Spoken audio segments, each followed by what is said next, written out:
The woman merely took a sip of cold water that had gone lukewarm, yet her mouth almost blistered as if scalded. When her gaze drifted across her daughter's neck, her eyes suddenly filled with a terrifying hunger. The nanny sensed something was wrong at once. Oh, God! What's the matter? What? There's something in my eye! What is it? Nothing. Okay, that's super helpful. The nanny realized something must have happened to her mistress. She immediately planned to escape with her mistress's children. To that end, the nanny asked her own daughter to drive over, but the mistress underwent a further mutation.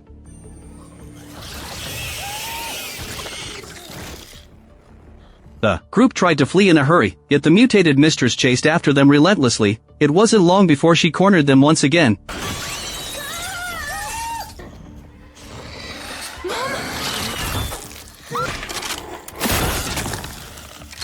Though the mysterious figures who rescued them were clearly not pure humans from their appearance, they showed no hostility toward the nanny and the others. Did they injure you? No? No? Good. Bring the young ones to me. The mysterious figures checked each of them one by one for wounds. Unfortunately, the nanny's daughter had accidentally cut her hand while saving her mother moments earlier. The mysterious figures told everyone else to leave, but kept the nanny's daughter behind alone.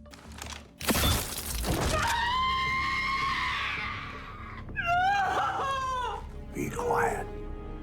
Do not touch her. It turned out that anyone injured by a monster would transform into one of them, and it all started with a plane crash. The plane had been traveling from Berlin to New York. As it was about to land, the flight attendant suddenly received a message telling her to go to the rear cabin at once. A colleague told her anxiously. There was a sound of heavy thudding coming from beneath the floor, as if made by some enormous creature. The flight attendant opened the cargo hold door, only to find nothing amiss inside. The moment she shut the door, a violent impact came from below. Shortly afterward, the tower staff noticed the plane had not entered the designated flight path. Instead, it had landed on the maintenance tarmac. That was a long-abandoned tarmac, hidden from the tower's line of sight. No matter how many times the staff tried to contact the plane, there was no response. The staff then went to check on the plane on the ground, only to find that all the plane's engines were shut down. Not a single light was on. The fuselage was as cold as a corpse. At this moment, Jason knew how serious the situation was. He immediately ordered his subordinates to assemble all emergency personnel, including the SWAT team, the Department of Homeland Security, and the CDC, among other agencies. He suspected there were no survivors on the plane. That was when our protagonist Hank made his entrance. He was the director of the CDC. A colleague told Hank that life detectors showed no signs of movement inside the plane. The Department of Homeland Security wanted to classify the incident as a terrorist attack, but Hank quickly talked them out of it, saying that if they didn't want to deal with terrorists, then they could try dealing with a virus instead. It has no political views, it has no religious beliefs, it has no cultural hang-ups, it has no respect for a badge. It has no concept of time or geography. So you still want to be the first one through the door? On the other side of the city, Dany watched the news report on TV and fell into deep thought. He seemed to know something about what had happened. He's back. This time,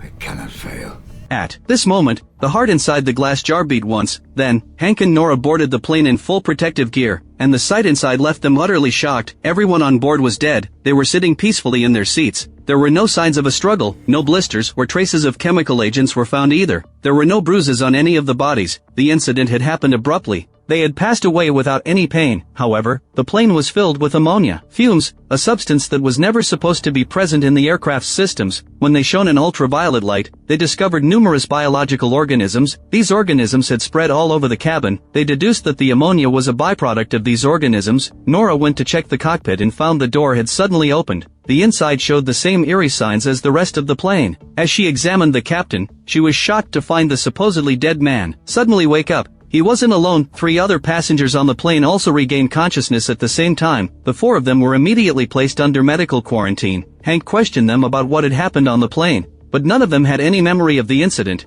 They only recalled hearing a faint buzzing sound in their heads from time to time. Just then, a colleague came to inform Hank. Something had been found in the cargo hold. It was a massive chest carved with the image of the Grim Reaper, shaped like a coffin, yet it stood 2.7 meters tall, far too tall to hold any human remains. When they opened the chest, they found it filled with a strange black soil. Strangely enough, There was a lock installed inside the chest, a completely illogical design. Everything about it exuded an air of eeriness. Jason contacted the authorities in Berlin, trying to find out who had put the chest on the plane. As the two sides were negotiating, he suddenly heard a faint, buzzing sound, but none of the staff around him heard a thing. He followed the sound alone. He spotted a tattered piece of cloth lying on the floor. As Jason drew near, it suddenly lunged and grabbed his head. A long, fleshy proboscis shot out from its mouth. In the space of a few seconds, every drop of blood was drained from his body. His skull was crushed to pulp. Then the creature vanished as quickly as it had appeared.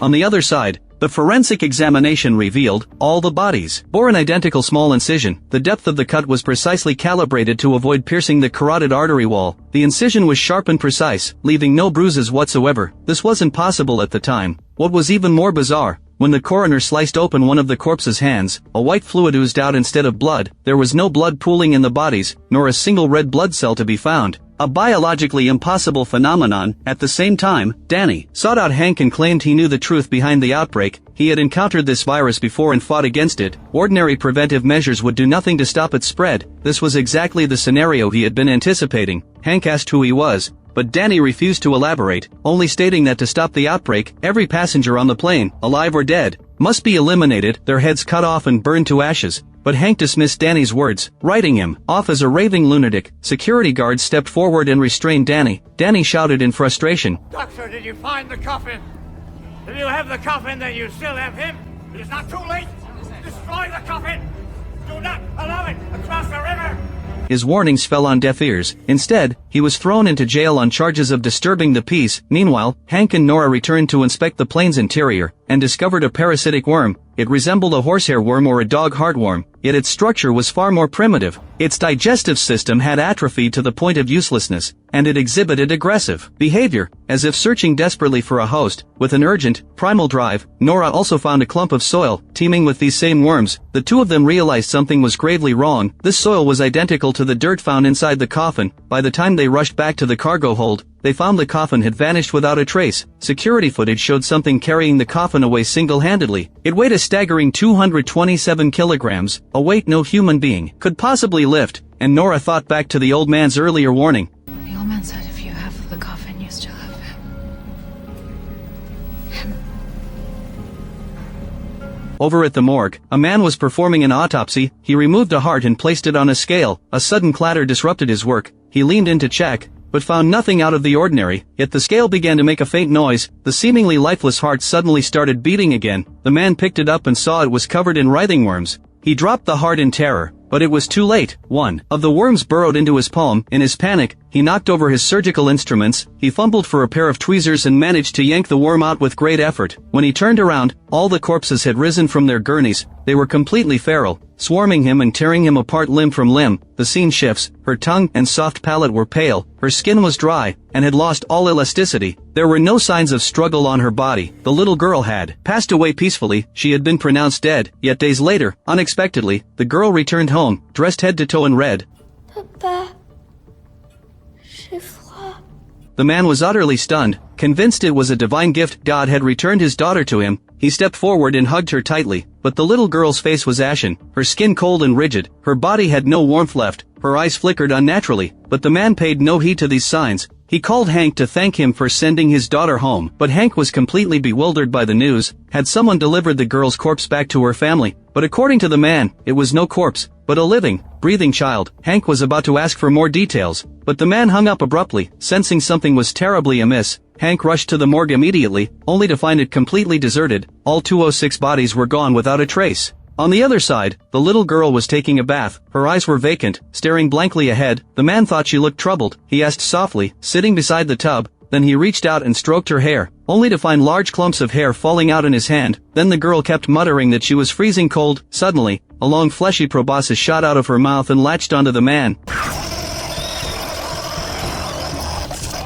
At the same time, inside the airport, Hank discovered Jason's body. It would have taken immense strength to crush a skull this badly. No ordinary human could do this without tools. Hank suspected it was connected to that mysterious coffin, but by then, Gus had already transported the coffin out of the airport. It turned out that the entire incident was linked to the Stoneheart Group. The CEO, Palmer, had masterminded the plan together with his partner, Eichhorst. Palmer was dying, He was kept alive only by daily dialysis treatments. He wanted the Master's power to grant him eternal life. He had been plotting this for decades, and had finally found the Master, and helped him cross the ocean to reach their shores. When he laid eyes on the Master, Palmer shed tears of joy, for his lifelong dream was about to come true. The scene shifts again. A rat scurried past brazenly, catching a man's attention. He followed the rat to the riverbank and witnessed a horrifying sight. Countless rats were pouring out of the sewer drain, fleeing in a panicked frenzy. As a professional rat catcher, he knew there were only two possible explanations for this. Either the rats were starving from a lack of food, or something terrifying was chasing them out of the sewers. Vasily decided to go down and investigate. He lifted the sewer grate and climbed down alone. The darkness inside was absolute. The ground was littered with the shadows of fleeing rats. The walls were covered in rat droppings, making Vasily cover his nose and mouth in disgust. He had only taken a few steps when he saw a figure dart past. He shone his flashlight in its direction, and found a horde of zombie-like creatures. They were growling like wild animals. Vasily had never seen anything like this before. He stumbled backward in fear. The creatures were closing in on him rapidly. Fortunately, Vasily reacted quickly and scrambled back up the ladder to safety. The pursuing vampires were caught in the sunlight. Their bodies began to smoke, forcing them to retreat. It turned out these creatures were vulnerable to sunlight. Soon after, the vampires, humans transformed into monsters, were revealed to the public. Unwitting civilians who tried to help were killed instantly. Seeing this, Nora grabbed her mother and hurried away. As a CDC agent,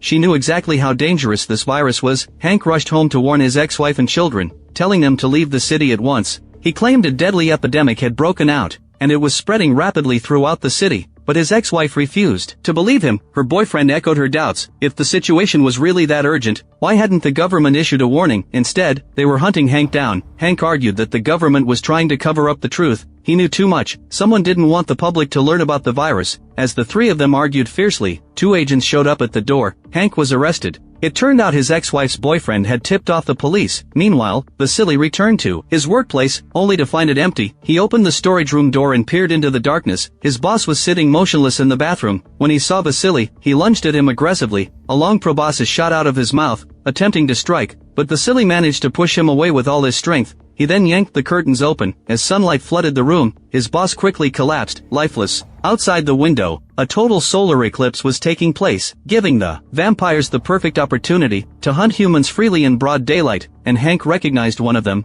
He was among the 204 victims. He told the detectives they needed to stop him immediately, but one detective didn't want to get involved. That was until the other detective took a closer look. He drew his gun, trying to stop the creature, but he was struck by the vampire's proboscis and immobilized. Seeing that things were going south, the detective opened fire, only to find the bullets were useless. Then the proboscis latched onto his neck as well. Taking advantage of the chaos, Hank escaped. A total solar eclipse had plunged the entire city into chaos, allowing the sunlight-fearing vampires to roam freely in broad daylight. Yet the people were still completely in the dark. Two girls ran past Gus in a panic. With a vampire hot on their heels, Gus, unaware of the danger, stepped forward to intervene but was knocked to the ground by the vampire. A long proboscis shot out of its mouth and attacked his companion. Gus seized the opportunity, grabbed his steel pipe, and smashed it repeatedly against the vampire's head. He managed to take down one vampire, but a bloodworm had latched onto Bob's hand, sending him scrambling to pull it off. But just then, two police officers arrived unexpectedly and arrested them on charges of assault and battery. Meanwhile, the bloodworm burrowed into Bob's body.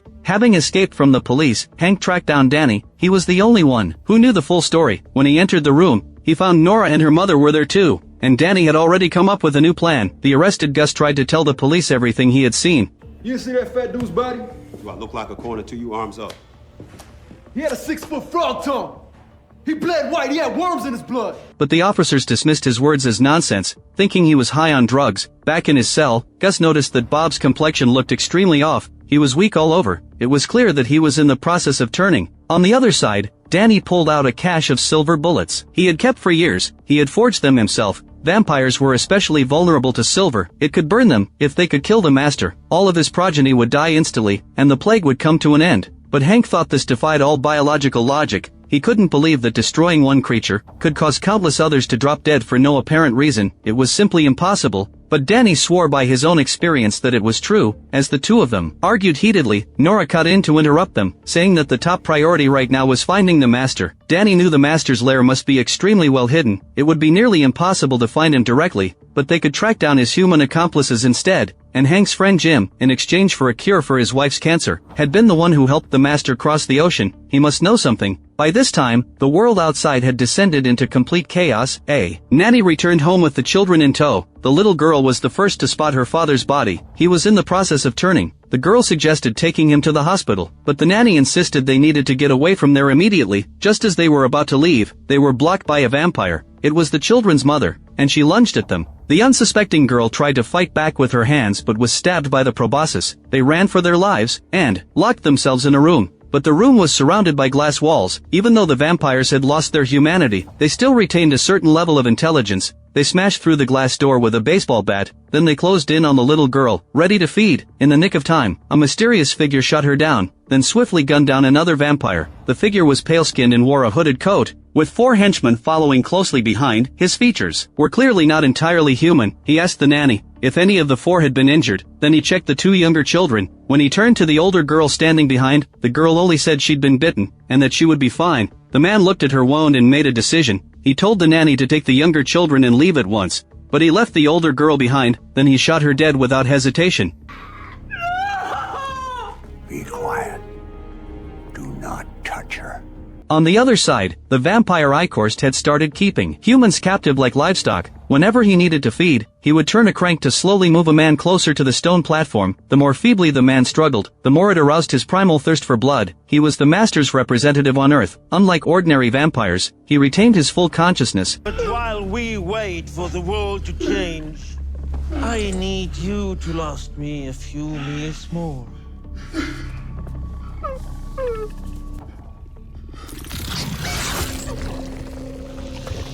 Satisfied after feeding, he went to keep an appointment. His first words upon meeting were to ask about Dany's whereabouts. It turned out he had known all along that it was a trap. Dany had used Jim to lure him there, hoping to get information about the Master's location out of him. But for Eichhorst, this was also an opportunity. He could take the chance to kill Dany. He warned Jim not to pick the wrong side, saying that the world would soon belong to the Master, and that he and his wife would be granted protection in the new era. With that, he turned and walked into the subway tunnel. Meanwhile, Hank and Dany were still searching for him. Just then, Jim found Hank and told him that the whole thing had been Eichhorst's scheme. His real goal had been to kill Dany. Realizing the truth, Hank rushed back to help Dany. But Eichhorst and Dany had already come face to face. The two exchanged only a few words. Dany drew his silver sword and attacked first, but Eichhorst dodged his strikes with ease. He was fast and incredibly strong. Dany was no match for him. Just as Eichhorst was about to turn Dany into a vampire, Hank and the others arrived just in time, and a silver bullet hit Eichhorst in the leg, saving Dany. The wounded Eichhorst knew he had to abandon his plan to kill Dany for the time being. He hurled a few taunts at them before leaving. I give you another day of life, Jew, for services rendered.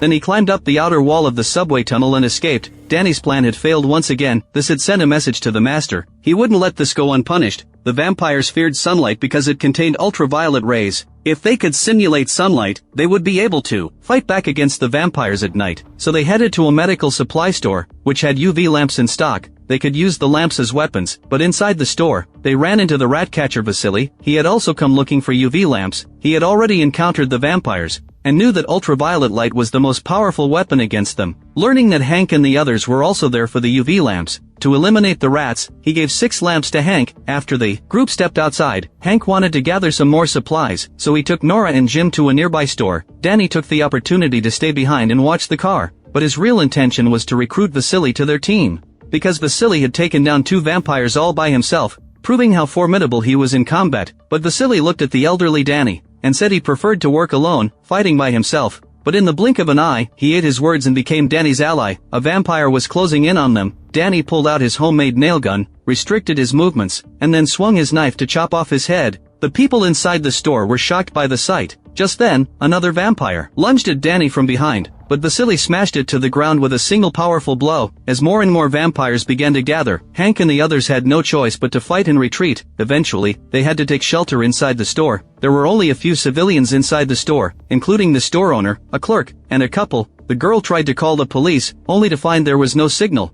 She couldn't get through at all. It turned out that this was all the doing of a woman named Dutch Veldiers. She was a hacker who had been paid by Plummer to take down New York's entire network. At this moment, Hank was busy charging the UV lamps, hoping to use them to escape. Meanwhile, Jim was cleaning his wound in the bathroom. Dany and Vasily searched everywhere for another exit, but found nothing. The store was surrounded by glass on all sides. It wouldn't be able to hold the vampires off for long. The vampires outside were laying siege to them. They weren't attacking yet only because they were waiting for more reinforcements. Hank knew that if they wanted to escape, they had to stick together. He told them the truth, hoping to rally everyone together. But he was still a wanted fugitive, and no one was willing to believe him. The hacker girl's girlfriend was especially skeptical. She ran out of the store all by herself, and to her surprise, the vampires didn't attack her. She escaped the siege completely unharmed. The others were left dumbfounded. Dany realized then that the vampires were only there for him. This made the store owner even more convinced that Hank had been lying to him. Ignoring Hank's warnings, he insisted on rushing out with the hacker girl. But as soon as they reached the van, the vampires drained them of all their blood. The hacker girl collapsed to the ground in terror, but Hank managed to pull her back into the store to safety. Dany finally told them the truth. They wouldn't be able to hold out until dawn. A massive horde of vampires would launch an attack in an hour. The vampires' eyes were linked to the master, allowing him to see everything through their gaze. They were running out of time. At this moment, Nora noticed something wrong with Jim's wound. She shone a UV lamp on it. A bloodworm was wriggling beneath his skin. It turned out he had been infected.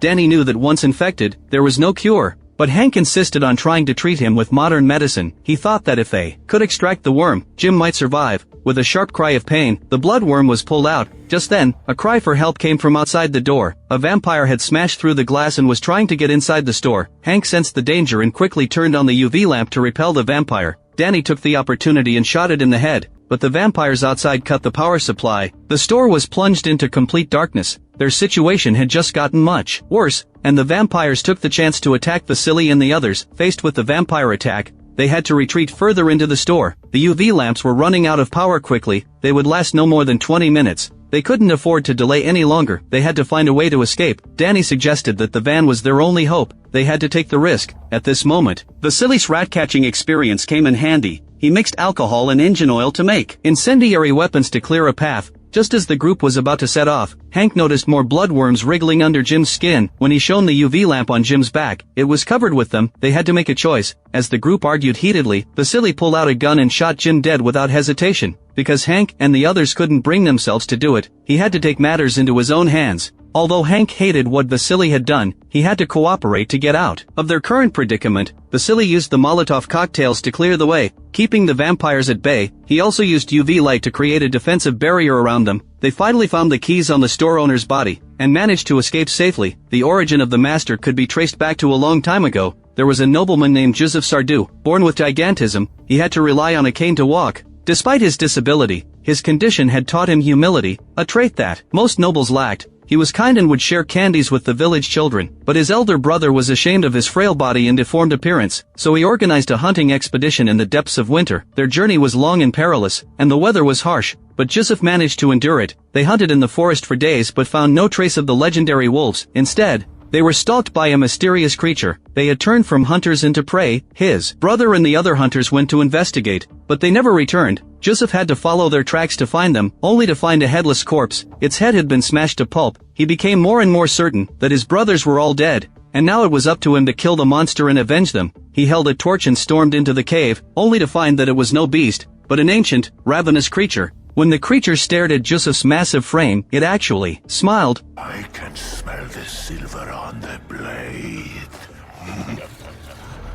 Do you think you are faster than me? With a single blow, the creature knocked Joseph to the ground, then it set its sights on his large body. It grabbed a handful of dirt from the ground and stuffed it into his mouth. It wanted to transfer its power and will into Joseph. Then it spat a flood of blood from its mouth. The worms burrowed into Joseph's body through his throat, nose and mouth, causing him excruciating pain and making him scream in agony. But after the pain, he was transformed completely. His eyes turned blood red, and a feral growl rumbled from deep within his chest. From that day on, a new progenitor vampire known as the Master was born. He gave a bloodworm to Icorst, granting him eternal life, and Icorst became his most loyal servant, and his second-in-command was none other than CEO Palmer. When he was on his deathbed, the Master gave him a drop of white blood, revitalizing him, and their goal was to overthrow the entire old world and usher in a new one. On the other side, inside a prison transport van full of convicts, Bob suddenly shot a long proboscis out of his mouth and attacked. It turned out he had been infected by the Master. He was now a soulless vampire. He attacked the guard first, causing the van to lose control and crash into the curb. When another unsuspecting guard went to check on the crash, he was killed instantly by a sudden proboscis attack, Gus took the opportunity to grab the guard's keys. He unlocked his handcuffs and leg irons. Then he raised the gun, and shot his friend Bob in the head. He scrambled out of the van in a panic, and ran all the way home. But when he got home, he found the door unlocked. The room was filled with a strong smell of ammonia. It must have been the master's excrement. His brother was standing in front of the TV, watching a game. Gus called out to him, and he turned around slowly, only to find that he had already become unrecognizable. Driven by his thirst for blood, he lunged at his younger brother, but Gus dodged the attack easily. Then he picked up a baseball bat and smashed it against his brother's head. Gus knew that his brother was just like his friend Bob. There was no saving him. He had to put his brother out of his misery. Then he called the place where his mother worked. When someone answered, he learned that the place was already in chaos. No one knew where his mother was. Just as Gus hung up the phone, he heard a noise coming from the bedroom and sensed that something was wrong. He opened the wardrobe and found his mother lying inside. She had already been infected. Staring at the scene before him, he couldn't believe his eyes. He broke down and cried helplessly like a child. The next day, as Gus packed his bags and prepared to leave, his mother had completed her transformation. She was standing motionless behind him. If it weren't for the sunlight keeping her at bay, she would have attacked Gus long ago. After saying goodbye to his mother, he picked up an axe and left the house. Mr. Farrell, you here for the rent, puto?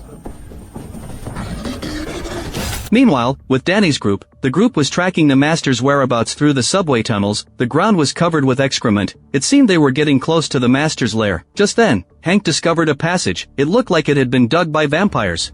The group decided to crawl through it to investigate. Just as Hank made it through, a swarm of vampires emerged behind Nora. It seemed the master had already detected them, but in Hank's mind, he heard the voice of his wife Kelly. She kept calling out to him, urging him to come find her. Dany knew it was the master's trick. He shouted a warning, telling Hank not to fall for the trap. But Hank didn't listen. He followed the ethereal voice deeper into the tunnel. Dany had to climb out of the passage and follow him. Vasily, being larger in size, got stuck, and the vampires behind were closing in fast. In this moment of crisis, Nora pulled with all her strength and managed to yank him out of the hole. She left the UV lamp at the entrance to hold the vampires back. At the same time, the master descended from above, exuding an overwhelming and suffocating aura. It was the first time Hank had faced him in person. He swung his long knife at the master, but his attack was easily blocked. The knife fell from his hand and clattered to the ground. Then the master grabbed him by the throat. Come here.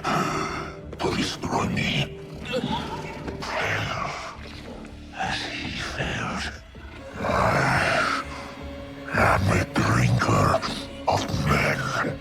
Just as the master was about to feed on Hank, Dany arrived just in time. He drew his silver arrow and pointed it furiously at the master, but he was interrupted by a strange electrical buzzing sound. It dazed him, rendering him immobile. Fortunately, Vasily and the others arrived in the nick of time. He threw a homemade UV bomb. As the UV bomb flickered continuously, all the vampires dropped to the ground, screaming in agony. Even the master fled in haste. This confrontation, they had gained a temporary upper hand. But Dany didn't see it that way. He yelled at Vasily for using the UV light. It had been his hard-won chance to get close to the master. He could have finished him off right there, but instead, he let him escape. In a rage, he smashed the master's coffin to pieces. Then, ignoring everyone's warnings, he insisted on going deeper into the tunnel. He believed this opportunity would never come again. He was determined to destroy the master. Soon after, they discovered a cave entrance. Vasily lit a flare and threw it inside. The sight that greeted them left them utterly shocked. Tens of thousands of vampires were lying prostrate inside, sending a chill down their spines. Faced with such a situation, Dany actually tried to charge in. Luckily, Vasily stopped him and dragged him back forcefully.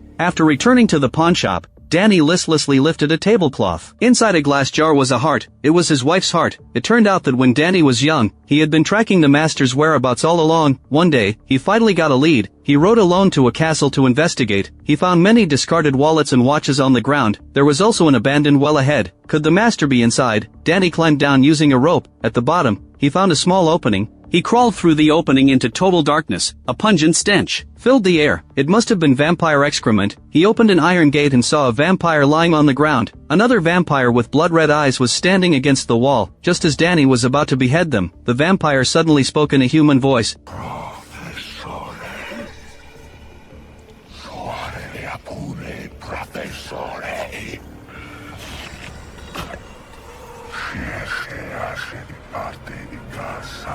After hearing those words, Dany realized he had walked into a trap. He hurried back, only to find the rope was gone. It turned out this had all been Ikorst's doing. By the time Dany finally climbed out with all his strength, the sky had already turned bright. His horse from the journey had been disemboweled. He had to run all the way home, praying his wife was safe. But when he got home, he realized it was already too late. The room was in utter disarray, his wife was nowhere to be found. Dany could only sit numbly in the room. When night fell, the door creaked open, his wife returned with their 2 children, but they had already completed their transformation into vampires. Then his wife launched an attack. Dany had to raise his silver sword and cut off his wife's head with his own hands. At this moment, his heart died. The only thought left in his mind was revenge. He cut out his wife's heart. To remind himself never to forget this hatred, he swore he would cut off the master's head with his own hands. Rumor had it there were 7 original vampire progenitors, and standing before Gus now were 3 of them. They were the most powerful beings and the rulers of this land. Vorn told Gus that the ancient truce had been broken. The first shot of the war had already been fired. They needed a human soldier who could move freely in the daylight, to use the power of the sun to eliminate the unholy ones. It had been Gus who had transported the master out of the airport. He was already connected to this matter. Coupled with his impressive combat skills, he was an excellent candidate. Originally, Gus was unwilling to cooperate with vampires, but when he heard there was a generous reward, he agreed. Meanwhile, Dany's group had tracked down the master's whereabouts once again. They knew the sunlight wouldn't hold the vampires back for long, so Vasily gave them a bomb to cut off the master's escape route. But the theater was still swarming with vampires. There were 6 of them in the group, but their combat strength was only equivalent to 5.5 people. Because Zack was still just a child, fortunately, the vampires' movement was relatively sluggish, using silver bullets and arrows. They kept the vampires at bay. They managed to hold them off, buying Dany and Hank time to find the master, but when facing Eichhorst, they were struggling to keep up. Vasily had to rely on brute strength to grapple with him, while Nora faced off against Glasstile. Meanwhile, Dany heard his wife's voice. It was the master tempting him. With a whoosh, the master appeared behind Dany. You wanted to find me, Woodcarver.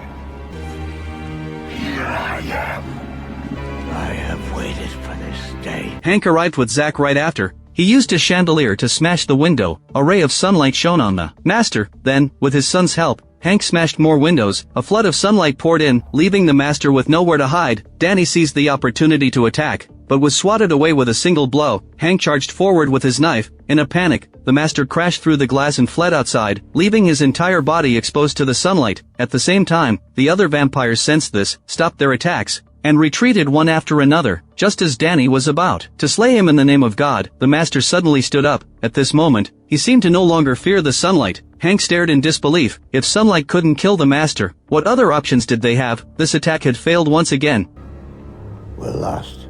Upon hearing Dany's words, everyone's hearts were filled with mixed emotions, unsure of what to do next. The master's immunity to sunlight was something Dany had never anticipated. He was overcome with anxiety and doubt, unable to figure out where things had gone wrong. To resolve this doubt, he returned to the place where the master had escaped. On the way, he found a tattered piece of cloth left behind by the master. Just then, a strange noise came from the tunnel. He drew his silver sword and followed the sound, but a vampire suddenly appeared behind him. The figure introduced himself as Vorn, then he tied Dany up without hesitation and took him away. On the other side, although the sunlight hadn't killed the master, it had dealt him a severe blow. Half of his body had been burned by the sunlight. He summoned Eichhorst and gave him several orders.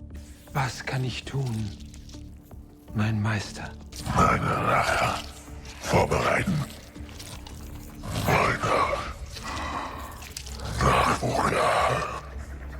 And Dany was taken by Vorn and his group to their secret base. Their purpose in abducting Dany was to seek an alliance, for they shared a common enemy, the Master. It was the first time Dany had met the progenitors in person, yet he wasn't the least bit surprised, for he had long known of their existence. Vorn told Dany, though they were in a state of slumber, they could perceive everything happening in the world. The consciousness of the 7 progenitors was interconnected, but the 7th progenitor, the Master, possessed the ability to sever this connection. When Dany had dealt him a severe blow, he had lost control of his powers. Thus, the 6 progenitors had witnessed Dany's battle. It was the first time in thousands of years that a human had cornered a progenitor to such an extent. Hence, they wanted to form an alliance with Dany. After all, the enemy of one's enemy is one's friend. Dany cut to the chase and asked if they knew how to kill the Master. To this question, the progenitors were clearly not willing to give an answer. Over thousands of years, the progenitors had amassed enormous resources that could help Dany kill the Master. The condition was that Dany must notify them the moment he located the Master. Dany didn't agree readily. Instead, he brought up an ancient tome. Its origins were lost to time. Some claimed it was a divine revelation known as the Fall of Light. The progenitors grew visibly excited at the mention of the book, as if they were about to awaken at once. For this book contains secrets about the Master, including the means to kill a progenitor. This prompted the progenitors to consider eliminating Dany, but Dany didn't flinch in the slightest, for he had long sworn to hunt the Master until his dying breath. Seeing Dany's unwavering resolve, the progenitors had to forge an alliance with him. Just as Dany was about to leave, the progenitors awakened, and then staged a gruesome display of feasting on a living human. It was meant to both protect and intimidate Dany, truly killing two birds with one stone. As you walk on in the daylight, never forget this. Soon after, a heart-stopping hunting operation began. The girl banged on the wall repeatedly to draw the vampire's attention. When they drew near, she quickly pulled the pin from the bomb. At the same time, Vasily sprang into action. He was tasked with eliminating the vampires inside the room. As the explosion went off, countless vampires let out screams of agony. Silver shrapnel burned their skin, rendering them immobile. Those that were particularly resilient were dealt with head-on. The two worked together flawlessly, taking down a huge swarm of vampires. Later, they soaked in the swimming pool to clean up. Meanwhile, Hank and Dr. Nora were not idle either. They were scrambling to develop a vaccine, either to break the chain of infection or to do everything in their power to create a cure. Although Hank was eager to achieve this, it was impossible with current medical technology. Take the vaccine, for example. The first major hurdle they faced was that the virus killed its host before transforming them. This posed a massive obstacle to developing a vaccine. If the host remained alive, there might be a chance. As for developing a cure, that was even more far-fetched. After a human was fully transformed, all of their internal organs underwent a complete transformation. To cure them would require producing a large number of replacement organs, which was an impossible feat. Thus, a cure and a vaccine were essentially unachievable. But what Hank and his team could do was to use all their knowledge of epidemic control to create a new plague to infect the infected vampires, thereby cutting off the chain of infection. Although the concept was promising, its execution was extremely complicated. Hank conducted experiments using various highly infectious pathogens. After dropping a single drop of vampire white blood into the culture, all the pathogens were instantly wiped out by the vampire virus. Afterward, Hank tried anthrax and tularemia, only to find that none of them worked. Just then, Nora discovered a leucine oxytrophic strain of bacteria. This strain required amino acids in the culture medium to survive, but the vampire's biological makeup lacked these amino acids. Thus, the pathogens used in the previous experiments were not necessarily destroyed by the vampire virus, but rather starved to death. Hank and Nora repeated the experiment, and this time they succeeded. The bacterial strain began to multiply rapidly. It was devouring the vampire's brain tissue. If this could be put into practical use, this tiny organism could easily destroy a vampire's central nervous system. Dany, too, wasn't idle. He pored over documents relentlessly, judging by the progenitor's reaction earlier. The book The Fall of Light truly existed.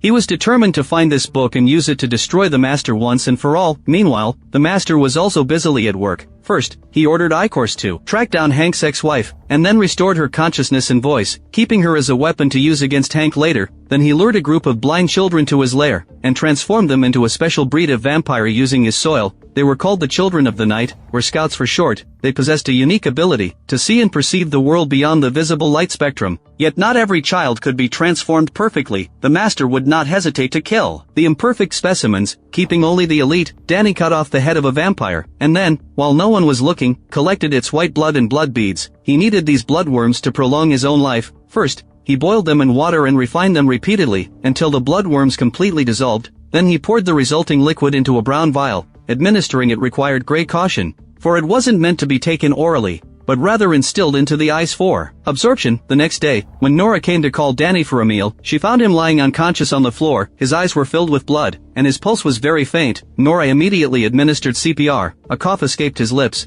and she managed to revive him. She then asked what had happened, but Dany was unwilling to tell her the truth. He only said that when people grew old, their eyes sometimes bled. But Nora didn't believe a word of his lie. Only after persistent questioning did Dany reveal the truth. It turned out that he had been consuming those bloodworms to sustain his life. He had been a prisoner in a German death camp back in 1944, and he was now 94 years old. Although this act was evil and would condemn him to hell after death, Dany had no other choice. He wouldn't stop. It was far too late to turn back now. Meanwhile, Hank had successfully produced the virus. After injecting it into a vampire's body, he released the vampire alone onto the street, only to find that it didn't return to the vampire lair, but instead headed straight for a psychiatric hospital. Upon entering the hospital, Nora found several medical records at the front desk. One of the patients listed was the vampire's son. No wonder he had come to this hospital. After locating his kin, he lay down casually. As time passed, the virus would naturally spread to the other vampires. On the other side, Vorn's team also sprang into action. They planned to kidnap Palmer to sever the Master's power base in the human world. Gus disguised himself as an elevator repairman to distract the security guards, while Vorn and the others took the opportunity to sneak underground. By the time Gus had taken down the guards and tampered with the elevator controls, they were already lying on top of the elevator car, heading straight for the floor where Palmer's office was located. Although the plan was flawless, Vorn had underestimated the strength of Palmer's security detail. They were detected, and Palmer and his secretary were whisked away immediately. By the time Vorn arrived at the office, the room was empty. Palmer had already fled the office. Looking at the group inside the room, Palmer had already guessed who they were. He then activated the UV light defense system directly. It had originally been installed to protect the Master, but now it was being used against Vorn's team. In a matter of moments, Vorn and the others fell into a narrow confinement. Gus tried to save Vorn by shielding him from the sunlight, but Vorn told him to flee at once, and just like that, Vorn's team was wiped out. Though this was terrible news, Hank's side made a breakthrough. The virus they had developed was finally working. The vampires were covered in pus-filled blisters, clear signs that they had been infected. Shortly after, a vampire suddenly jumped off the building. Looking up, they saw a line of vampires standing on the rooftop, every single one of them infected with a virus. The Master was forcing them to commit suicide. Seeing this sight, Hank burst into joyous laughter. It works. Among the progenitors, there was a very special figure named Quinnland. He was the only vampire who could walk freely under the sun. After entering the human world, he went straight to meet the other progenitors, and mocked them for their incompetence. You indulged him. You looked the other way for too long. Perhaps you're growing complacent. You should have stopped him 70 years ago, if not 7 centuries ago. Faced with Quinnland's taunts, the progenitors were left tongue-tied. Then Quinnland put forward 2 demands. First, he wanted to meet the human who had dealt the Master a severe blow. Second, he needed a vampire hunter to assist him in his daytime operations. This time, he was going to launch a campaign to destroy the Master once and for all. Meanwhile, the humans launched their counterattack. They searched every building and every room one by one, eliminating any infected individuals on the spot. Vasily and Dutch also joined the militia, helping them hunt down the vampires. Although the militia acted swiftly and ruthlessly, they still met their match. The fast and agile scouts were impossible for the militia to target. They even lost one of their own men. These scouts were the ones the Master had created earlier, and they were now under Kelly's command. Ever since Hank developed the virus to combat the vampires, he had been eager to scale up production, but he couldn't do it alone. He turned to his good friend Rob, showing him the results of his research, hoping Rob could help him contact a pharmaceutical factory for mass production. Rob said he was more than willing to help. He would pull some strings to get it done. Hank had thought he would be able to wage a biological war against the Master, but the very next day, Rob was found dead in his own home. His body was still warm. The killer stepped out from behind, shooting the woman beside him dead with 1 bullet, then firing another shot at Hank. The killer tried to finish Hank off, but Hank turned the tables and killed him instead, narrowly escaping with his life. Using the phone the killer had left behind, Hank discovered that the mastermind behind the hit was Palmer, the CEO of the 10-star group. Meanwhile, Dany continued his search for the Fall of Light. Learning that a local gang had acquired a collection of ancient books, he approached them to make a deal. The gang leader thought Dany was just a helpless old man easy to bully, planning to rob him outright. But Dany subdued him with his silver sword, forcing him to hand over the books. Yet Dany found no trace of the Fall of Light among them. Helpless, he left his watch as a deposit, asking the gang leader to help him find the book. Meanwhile, the Master had a new plan in motion. The Master awakened from his soil cocoon. Icorst had thought he would be honored to be chosen by the Master as his new host body, but the Master had instead chosen a third-rate rap musician. Unable to accept this, Icorst broke down crying, clutching Sardu's corpse. But soon enough, the Master's consciousness took control of Icorst once again, making him pledge allegiance to the current host, swearing eternal loyalty to the Master. The Master. Quinnland was born in ancient Rome to a pregnant woman infected by the Master, a hybrid with both human and Master's blood running through his veins. Without bloodworms in his body, he was immune to the Master's control, possessing superhuman combat prowess and calm judgment. In fact, in some ways, Quinnland's bloodline was superior to the Master's. For Quinnland's resistance to ultraviolet light was far greater than the Master's. In every battle he had fought, Quinnland had remained undefeated, invincible. Even the scouts, whom the Master had painstakingly created, were no match for Quinnland. The vampire progenitors told Quinnland something, that an ordinary human had managed to hunt down and wound the Master. That human was Dany. The Master had changed host bodies many times over the centuries, but every time, it was of his own choosing. No one had ever forced him to switch bodies before. Not even Quinnland had achieved that feat. He expressed his respect to Dany, and Dany learned from Quinnland that the Master had indeed changed his host body. But Quinnland didn't elaborate further, only thanking Dany for leading him to the Master's lair. Before setting off to track down the Master, Dany immediately ordered Vasily to blow up the factory, while he himself followed Quinnland to hunt the Master. They had not gone far when they found the discarded host body the Master had left behind at the tunnel entrance. The corpse had already turned rigid and started to rot. By then, Quinnland had already spotted the Master. It was the first time he had come face to face with the Master in centuries. Old enemies meeting, their hatred burned fiercely. Quinnland mocked the Master for choosing such an unimposing host body, claiming he could decapitate him in a matter of seconds. In response to Quinnland's taunts, the Master laughed, then issuing his own threat, saying he would make Quinnland die a death as painful as his mother's. This enraged Quinnland completely, sending him charging at the Master. It turned out Quinnland had a foster mother. When his foster mother, Anacalia, first laid eyes on Quinnland, he had been locked in an iron cage, treated like a leech, a special helmet clamped on his head, to keep his proboscis from harming others. She told Quinnland that she had been searching for him for a long time, that he wasn't an omen of misfortune, but a blessed being, calling him a prince born of the dark spirit, who didn't deserve to be imprisoned like this. So Anacalia bought Quinnland from his slave owner. She removed his helmet and told him the truth about his origins, that Quinnland was the son of the seventh progenitor, the Master, that his lineage was noble, and he was destined for greatness, that only he could rid the world of this great evil. From that day on, Quinnland and his foster mother lived in seclusion, depending on each other, until Quinnland grew strong enough to defeat the Master. They had hidden for years, but the Master finally tracked them down.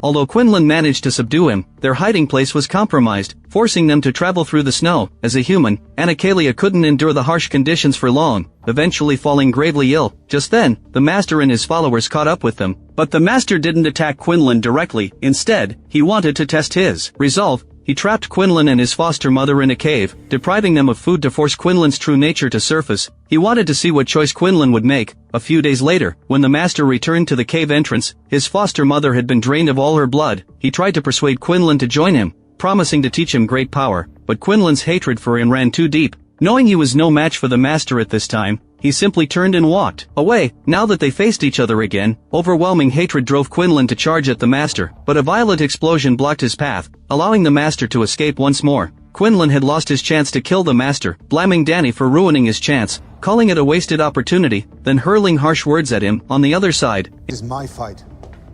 I will take it from here. In order to obtain the book The Fall of Light, Gus, acting on Quinnland's behalf, recruited a group of convicts as allies. The moment Quinnland removed his hood, a foolish convict mocked him, even raising his gun to shoot him. Quinnland dispatched him with effortless ease. Quinnland's immense power cowed the other convicts, making them dare not defy him, then delivering an inspiring pre-battle speech to rally them. Red versus white. Today, you will define who you are. Today, you will spill white blood. Are you with me? And on Dany's side, he was competing with Icorst to auction off the Fall of Light. The rules were simple. The highest bidder would win. Dany opened the bidding at $5 million without hesitation. Icorst refused to back down, immediately raising it to $10 million. Within just a few exchanges, the price had soared to $50 million. This flustered the black auctioneer instantly. He took a sip of champagne to catch his breath. Icorst then shouted out a sky-high bid of $100 million, and Dany countered with $200 million. Unyielding, Icorst raised the bid to $300 million. This scared the black auctioneer half to death. Since both sides were so wealthy, they decided to simply check the limits of their accounts. Whoever had more money in their account would be the winner. Both sides agreed at once. The three vampire progenitors gave Dany $320 million, while CEO Palmer provided Icorst with $351.8 million. The result was obvious. Icorst won the auction. Just as the transfer was being made and the item was about to be handed over, his subordinate informed him that his account had been cancelled. Icorst had thought victory was within his grasp, never expecting to be double-crossed by Palmer. In the end, the Fall of Light still ended up in Dany's hands. But this battle was far from over. This book contained the origin of the Master, as well as the method to destroy him. The Master would never allow it to fall into Dany's hands no matter what, and Dany had no intention of handing the book over to the three progenitors either. This was bound to draw Quinnland's pursuit. Just as they were about to head home, a van suddenly came speeding at them from the side, and rammed their vehicle to a stop. A horde of vampires poured out onto the street. The one leading them was Icorst. He wouldn't let Dany take the Fall of Light away easily. He ordered all the vampires to charge forward, seize the Fall of Light, and capture Dany alive. But Dany and Vasily were not afraid. They picked up machine guns and opened fire relentlessly.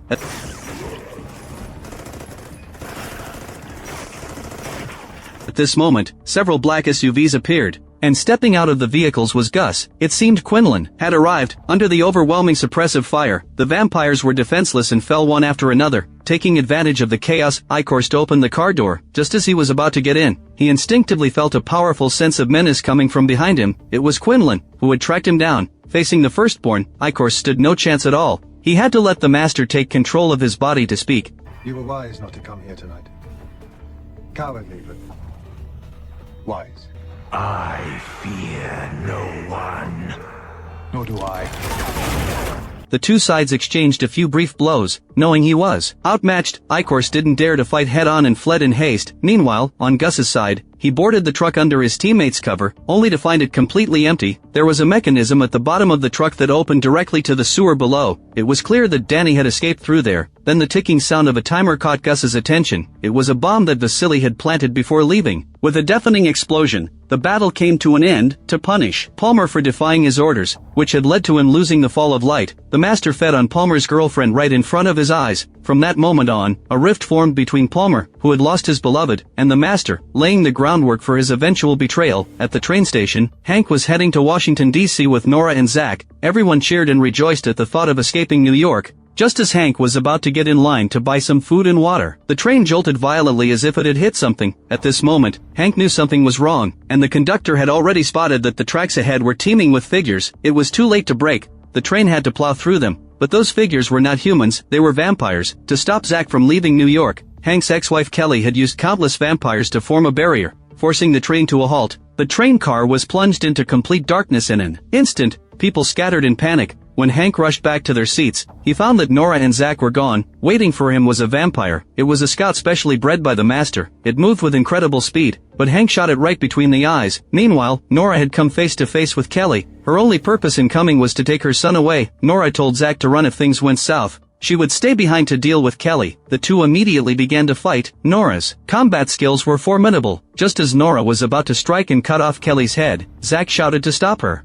This gave Kelly the opening she needed. Kelly's proboscis pierced Nora's palm, pinning her down. Zach begged desperately beside them, pleading with his mother not to hurt Nora. Although Kelly spared Nora and didn't drain her blood, Nora still couldn't escape the fate of being infected, and Zach threw himself into his mother's arms and left with her. When Hank finally arrived, Nora's body was already crawling with bloodworms. Hank was at a loss for words and could only comfort her, saying he would find a way to save her no matter what. But Nora knew that once infected, there was no cure. She did not want the Master's consciousness to consume her, nor did she want the Master to spy on Hank through her eyes and ears. Nora chose to end her own life. After obtaining the Fall of Light, Dany and Vasily successfully escaped through the sewer. They had thought that would be the end of it, never expecting Gus to track them down. As the two sides faced off against each other, Quinnland arrived with Angel in tow. They had all come for the book The Fall of Light. Dany knew that the book was what the progenitors wanted, not Quinnland. He knew Quinlan's true origins. The Fall of Light was useless to Quinnland. Dany told Quinnland that to prevent the book's secrets from leaking, the progenitors would destroy it, and then the Master would lose the only thing he coveted. This would only make him more reckless and unbridled. Dany proposed using the book as bait. The Master would definitely come to them voluntarily, and Quinnland agreed with Dany's plan. Inside the convenience store, Hank pulled out the Fall of Light, which he had stolen from Dany. He was going to make a deal with the Master. Hank demanded that the Master come in person and bring his son with him, on the condition that Zach was unharmed and still human. Only then would he hand over the Fall of Light. After ending the call, Quinnland and Hank set about making their preparations. Quinnland was convinced that the Master would definitely show up. After discovering that the Fall of Light was missing, Dany and Vasily drove out to search for it. Fortunately, Vasily had cleverly planted a tracker on the book beforehand, otherwise, they would have had no idea where to find it. When night fell, Hank was already waiting at the dock, and the Master arrived as promised. Hank held the Fall of Light high above his head, demanding that Kelly bring his child over. Halfway there, Hank demanded that the hood covering the child's head be removed to confirm his identity, and Kelly had to comply. The moment the hood was pulled off, it revealed a scout instead. He lunged at Hank with lightning speed. Fortunately, the cover of the Fall of Light was made of silver, which had a suppressing effect on vampires. Seeing that the scout was outmatched, Kelly rushed forward to attack, but Hank burned her proboscis with the silver book cover. Where is he? Where is he? We had a deal. You will never have him!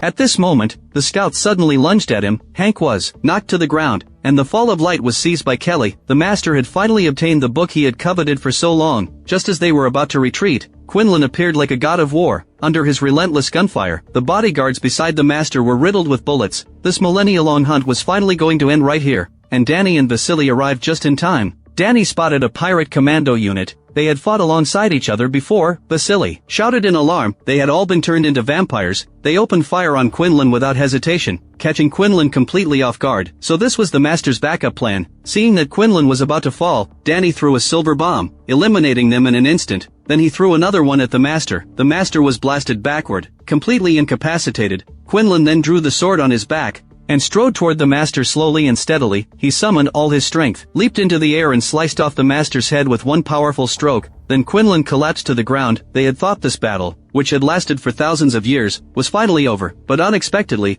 a single red worm escaped into the sewer. Although Dany had seen it, he had no idea what it really was. The three of them stared at each other in disbelief. Could this war really be over? Ever since Quinnland had cut off the Master's head, all the vampires had lost their leader and become disorganized. They hunted freely on the streets with no one to control them, and a legend had long surrounded Quinnland that once the Master died, Quinnland, his only offspring, would die with him. But now, Quinnland was only wounded, he had not died. Dany wondered if Quinnland had made a mistake, but Quinnland himself had no answers. There was only one place to find the truth, to meet the three progenitors. Quinnland told the progenitors that he had cut off the Master's head, so why was he still alive? The progenitors told Quinnland that the Master, weakened by the blow, had let his guard down temporarily, causing him to lose his physical form. It was clear from their words that the Master wasn't dead. Dany asked the progenitors if the Master had already taken a new host, but the progenitors were hostile toward Dany and refused to answer, for Dany held the Fall of Light, the book they had always desired. The book they had always desired. Dany ignored their hostility completely, and told them about the blood red worm he had seen, one unlike any other. Could it be connected to the Master? The progenitors told Dany that if they had not killed the Crimson Worm, then they had not killed the Master at all, for that worm was the very essence of the Master. Once he found a new host body, the Master would regain all his former power. Upon hearing this, Quinnland was filled with rage. Might have tried to help me. How about I cut off your useless heads? After Quinnland and Dany left, the Master's side launched their counterattack. Eichhorst had finally discovered the hiding place of the three progenitors. The progenitors needed blood to survive, but they never hunted for themselves. Whenever they needed to feed, they sent their hunters out into the world. Eichhorst had figured out their hunting grounds and schedules. All he had to do was send the scouts to follow them, and he could find the progenitors' lair without difficulty. A horde of vampires appeared at the entrance, throwing the progenitors into a panic. Eichhorst appeared before them, carrying a white case. Then the Master's consciousness took control of his body. He taunted the progenitors before the fight even began. I knew the humans would be complacent, but I never anticipated how impotent three would be. You should have been masters of this world. Kings, emperors, gods. Instead you are already so like statues to a fallen race. Then Eichhorst pressed a button on the case and stepped back. The battle began in earnest. Quinnland chased after Eichhorst relentlessly. Though he fought with unmatched ferocity, he was ultimately too late. Eichhorst pressed the button without hesitation. As the ground began to collapse, the three progenitors, among the most powerful beings in the entire story, met their end just like that. Fortunately, at the last moment, Quinnland sensed the danger and escaped just in time. He then found Dany and told him what had happened. Upon hearing this news, no one could believe it was true. Meanwhile, Palmer had seized the only remaining nuclear bomb from the progenitors. He wanted the Master to honor his promise to him. He knew the Master wouldn't see him now, so he wasn't surprised at all when Eichhorst arrived, for the Master was busy selecting a new host body. He had no time to waste on Palmer. Eichhorst threatened him directly, either hand over the bomb and live as the Master's servant, or be drained of his blood and have his body taken over. Those were his only two options. But Palmer wasn't afraid of anything. He lifted his apron to reveal a rifle, and opened fire on Eichhorst without hesitation. Palmer's attack on Eichhorst meant a complete break with the Master. His next move was to go to Dany and plan how to kill the Master once and for all. Palmer told Dany his plan. He would use himself as bait to lure the Master out into the open. Upon hearing this, Dany gathered everyone and devised an ambush plan. Once the Master arrived at the 10-star group to retrieve the bomb, Quinnland and Vasily would force him into a specially made silver box, then drop it into the Atlantic Ocean, ending the war once and for all. But plans never survive contact with reality. Palmer was ambushed by the Master in the parking lot. His bodyguards were slaughtered by the Master in an instant. Then the Master made his appearance. He grabbed a handful of soil from his pocket and stuffed it into Palmer's mouth. It turned out the Master intended to take over Palmer's body. The moment Palmer woke up, his eyes glowed red, signaling that the transfer was a complete success. Shortly after, he appeared before Eichhorst in his new form, to his most loyal servant. The master wasn't ready to discard him yet. He used his white blood to heal Eichhorst, wanting him to witness the end of humanity. Meanwhile, Dany's team had already set their plan in motion. He and Hank went to meet Palmer first. Finding the room in disarray, the floor was littered with bullet casings, and Palmer's movements were stiff and unnatural. It seemed the master had not yet fully adapted to his new host. Soon enough, Dany sensed that something was wrong. He drew his silver sword and attacked, but Palmer dodged with ease. It was clear Palmer had been possessed. He was the master himself. Dutch watched the fight break out on the surveillance cameras. Realizing the situation had gone south, she contacted Vasily immediately, then she activated the jamming device. Vasily quickly carried the silver coffin up to the rooftop. Quinnland was already on his way, easily dispatching the master's guards. Faced with the combined assault of the three, the master held his own, if only barely. But once Dutch activated the jamming device, the master weakened rapidly. Like a deflating balloon, his proboscis went limp. Hank and the others pressed their attack at once. The master realized he was in grave danger. He tried to escape, but Quinnland blocked his path. This battle that had spanned thousands of years seemed destined to end right here and now. As the master was sealed inside the silver coffin, all the vampires lost their connection to him. I hear nothing. There is no voice. Kelly sensed something was wrong and headed upstairs to check. And Dany and the others just needed to sink the master into the Atlantic Ocean. Hank stayed behind alone because he was injured. Shortly after, he was spotted by Kelly and their son. The moment their eyes met, Kelly lunged at him instantly, but Hank killed her with a single strike. Zack stood frozen in shock beside them. Watching his mother collapse to the ground, he made a decision. You know what that is? Yeah. Give that to me. I hate you!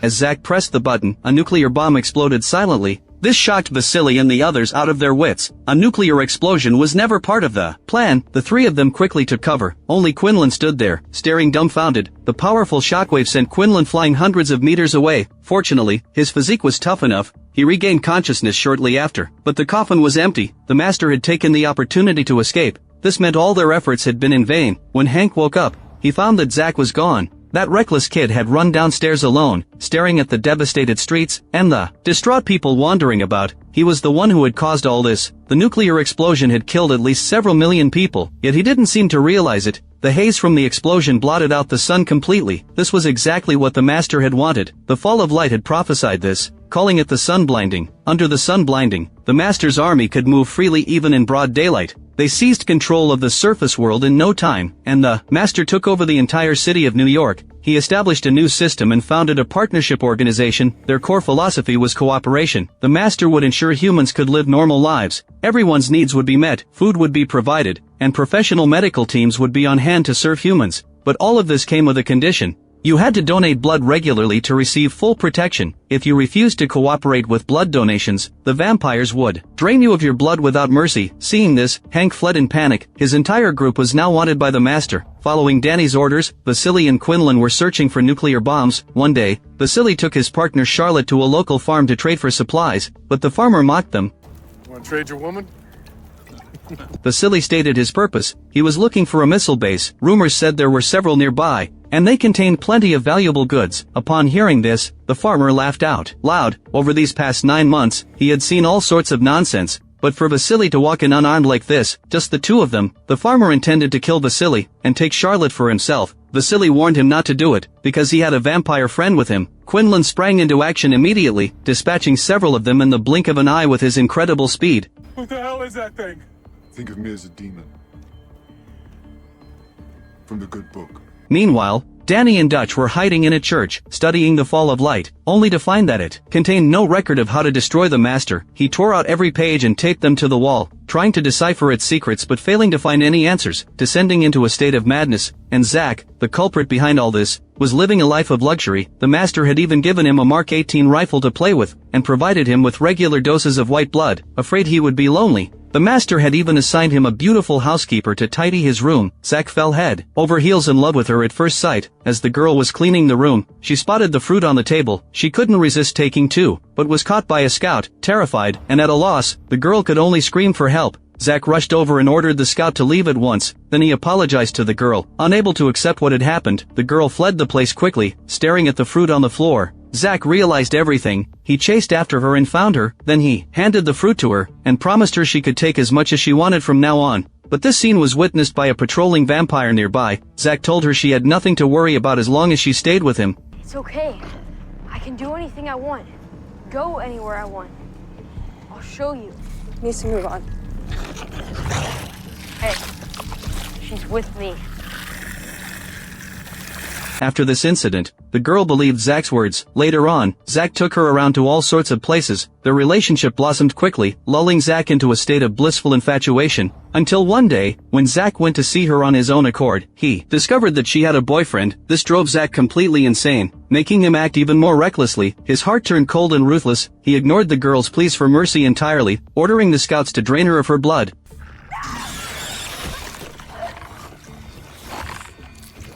The scene shifted. Vasily and the others were setting up an ambush with wires ahead. Their goal was to seize the nuclear bomb. Quinnland engaged in a fierce battle with a scout, only for the scout to be sliced in half by the wire. At the same time, Quinnland subdued the driver. Vasily and the others opened fire on the remaining vampires, seizing the nuclear warhead without any trouble. Now they just needed to transport it back to Manhattan. The Master was sure to love this gift. On the other side, because Dany had been studying the fall of light day and night without rest, his body finally gave out. Just as Dutch was at a loss for what to do, Hank returned. He then gave Dany a quick examination, making a preliminary diagnosis of a stroke. He could only help rehydrate Dany first, then find him some blood thinners, but finding such supplies was extremely difficult in these times. Fortunately, Dutch knew of a place that had these medicines. It was the black market run by Gus and David. All their supplies were seized from the Master's forces. They had a wide variety of medicines in stock, including exactly what Hank needed. But David refused to let them take the supplies for free. He wanted Hank to abide by the black market's rules of barter, but Hank had nothing to trade. That was when David suggested trading Dany's walking stick. It was the only thing Dany had left. Dutch refused to trade it away. Just then, Gus spoke up, offering to give them the supplies for free, much to David's displeasure. What type of bullshit is that? They're friends. They're your friends. They don't got shit to do with me. I said it's on the house. Come on, okay, it's fine, man. I was just messing with you. On the way back, Gus went back with Hank. He wanted to check on Dany's condition, but unbeknownst to them, David had followed them and discovered their hiding place. David immediately went to the Master, hoping to make a deal. With this information, then he pulled out a grenade to show his resolve. If the Master wanted to learn their hiding place, without paying any price, he would pull the pin right then and there, which would be bad for everyone. David claimed his demands were simple. First, he wanted Roosevelt Island. Second, he wanted full control of the black market. Very curious as to the depth of your delusion.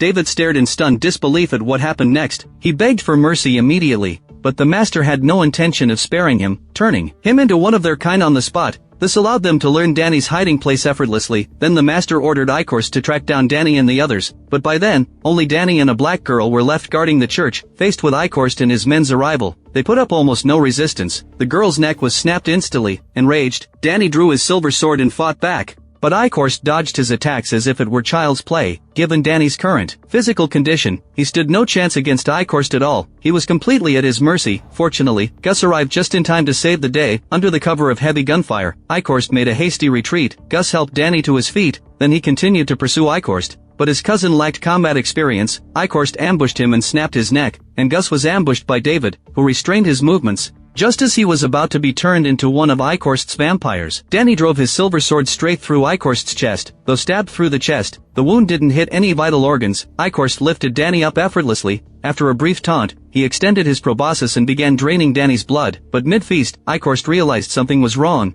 He foamed at the mouth and convulsed in agony. It turned out this had all been Dany's plan. He had taken a massive dose of warfarin beforehand. It was a type of blood thinner, and it was a deadly poison to vampires. Taking advantage of the chaos, Gus broke free from his restraints. Then he drove a blade straight into David's skull. Dany picked up his silver sword, ready to deliver the final blow. You are the hunger, the strain that feeds on us since time immemorial. But make no mistake, you're still a parasite. And we will flush you out. After Icorst had his head cut off by Dany, his life began its countdown. He furiously wrote down his insights into the light of the fallen. With no time to clean the bloodstains covering his face, his life was drawing to a close, and he had little time left. Dany wanted to, before fully turning into a vampire, help them defeat the Master as much as possible. When Vasily and Quinnland rushed back, They saw visible bloodworms wriggling on Dany's face, and knew it was already too late. They helped Dany sit down to deliver his final words. All this time, the way he had viewed the light of the fallen had been filtered through his own personal desires. He had sought a viable way to kill the Master. Yet only at the very end did he realize he was wrong. The Master's power did not lie in himself, but in his limbs, that is, the humans who willingly served him. To truly kill the Master, they needed to sever his limbs first. He wanted Vasily to take over his work, and not let all his efforts be in vain. Then he handed the silver sword to Quinnland, hoping to end his life right then and there. Quinnland drew the silver sword and gently rested it on Dany's shoulder, as if bestowing a medal on a warrior. Then the silver sword was raised high and struck down, and Dany fulfilled his final duty, dying on the eve of victory. Meanwhile, the Master was preparing to launch his final attack. He summoned Zack and assigned him a mission,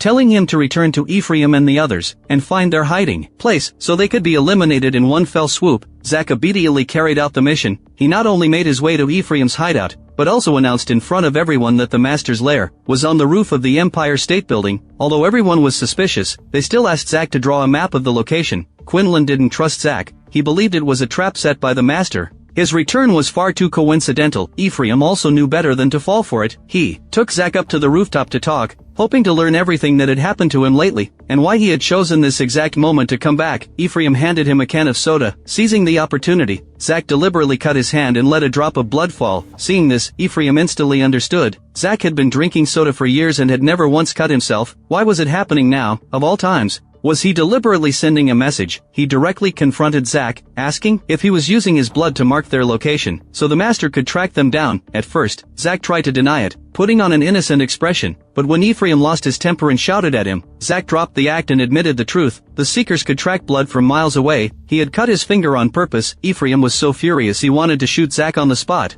Yet he just couldn't bring himself to pull the trigger. He had to lock him up inside. Then he alerted Vasily and the others that it was all a trap. They needed to pack their things and leave immediately. Quinnland planned to go to the Empire State Building alone to scout ahead, to confirm if the Master was really there. When Quinnland arrived, he found nothing but a small patch of soil infested with bloodworms, and Abby, who had been waiting for him. Quinnland radioed Vasily to retreat. The Master wasn't there. He stayed behind to fight off the remaining vampires. Meanwhile, the Master had already located Vasily and the others, and hordes of vampires were closing in on them. This was the final battle against the Master. To find the missile in Ephraim's group, the Master summoned every single infected creature under his control, ordering them to search every house, door to door, all across New York. The city echoed with the wails of the infected. It wasn't long before they tracked down Ephraim and the others. Gus opened fire to hold them off, but they were vastly outnumbered, and had to fight a retreating battle. The vampires swarmed in from all directions, and the Master himself finally found Ephraim. Do you see my father?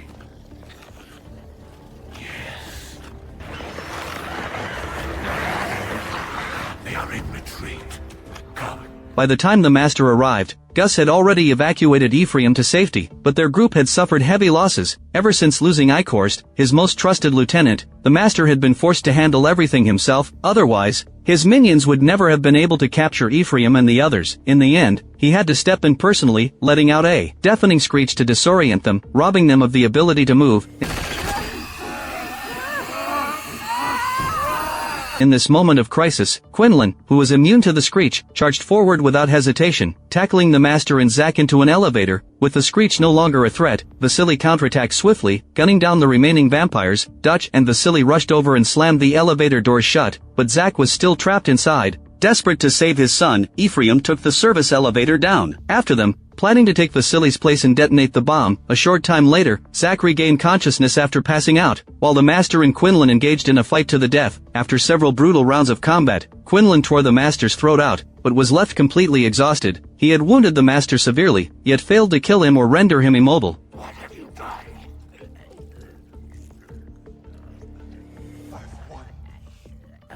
Bastard!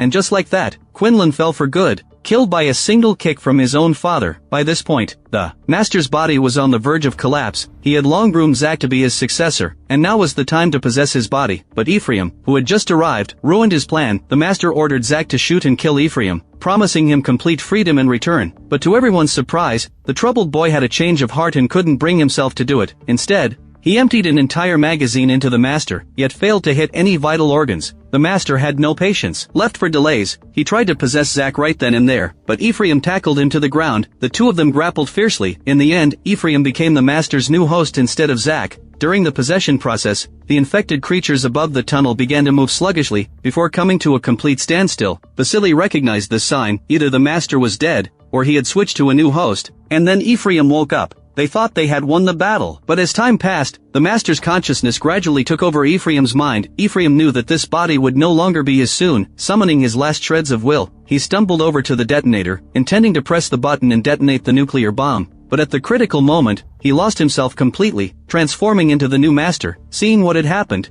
Zack threw himself into his father's arms, even though he knew this was no longer his real father. Then he pressed the nuclear detonator. A massive explosion ripped through the entire sewer system, and the master was finally destroyed once and for all. At long last, the battle came to an end. In The Strain Season 1, director Guillermo del Toro revolutionized the vampire genre. Gone are the elegant noble counts, replaced by parasitic demons grounded in biological science. The Kennedy Airport incident that opens the series is a textbook example of suspenseful storytelling. A Boeing 777 airliner, with no survivors, the bizarre death poses and mysterious parasites inside the cabin, instantly transport gothic horror into a modern disaster setting. The master's ability to control the strigoi through quantum-entangled worms is a concept that shatters the conventions of traditional vampire lore, endowing it with the cold, ruthless quality of a biological weapon. When CDC expert Ephraim exclaims that it defies all biological logic, he hits right at the show's core concept: deconstructing supernatural horror through the lens of scientific reasoning. This reinvention delivers more than just visual shocks, it also forces viewers to confront the very nature of fear. The vampires in the show are no longer romantic symbols, but dehumanizing machines that strip away one's humanity, spike-like proboscises for feeding, larvae that burrow into hosts. The process of genetic mutation laid bare in graphic detail. The graphic violence and gothic atmosphere create a bizarre, unsettling harmony. As ordinary people on the streets of New York are gradually reduced to mindless feeding tools, the series subtly delivers a metaphor for the fragility of civilization. The so-called order of modern society could collapse in an instant, in the face of an unknown biological invasion. As a series adapted from a novel, The Strain Season 1 demonstrates remarkable narrative efficiency. Unlike most slow-burning American TV shows, it establishes its central conflict right from the first episode, with each episode propelled forward by crucial plot developments. The most tense conflict in the series is not the physical battles between humans and vampires, but the despair born from a gap in understanding. Despite its ambitious creative vision, the first season is not without its flaws. Some supporting characters feel underdeveloped, such as Ephraim's son Zack. Though his motivations are fleshed out later in the series, his rebellious behavior in the early episodes lacks sufficient setup for his character arc. In addition, the series occasionally struggles to balance its various elements. The combination of Nazi history and biological horror is innovative, yet some expository dialogue feels forced and unnatural, failing to fully achieve a seamless blend of fact and fiction in its storytelling. But these flaws feel like the inevitable growing pains of an epic saga's opening chapter. By the end of the first season, the Master's true form is finally revealed, and the core resistance group takes shape. While the secrets of the Light of the Fallen remain buried deep underground, the show digs a massive narrative hole spanning human history that continues to unfold in a captivating manner. As viewers have noted, it may not be a must-watch adaptation, but it is without a doubt one of the most ambitious reinventions of the genre. The historical fragments and biological concepts that emerge amid the tight, fast-paced plot have already planted the seeds for a highly promising ongoing story. The allure of The Strain Season 1 lies in how it uses the vampire trope as a vessel to deliver a stark meditation on human civilization. When the Master's shadow falls over New York, when the screeches of the strigoi replace the hum of the city, the series asks, in the face of an existential crisis, how long can reason and humanity hold out? The reason this 2014 series continues to spark discussions is precisely because it proves that the horror genre is never limited in its depth. It not only reinvents the vampire archetype, but also redefines the boundaries of horror television. Here, every spread of the parasites is a warning about the cracks in our civilization. Every attempt at resistance is a defense of human dignity. Just as the Master cannot be destroyed with ease, the questions raised by this series continue to linger and grow in the minds of viewers.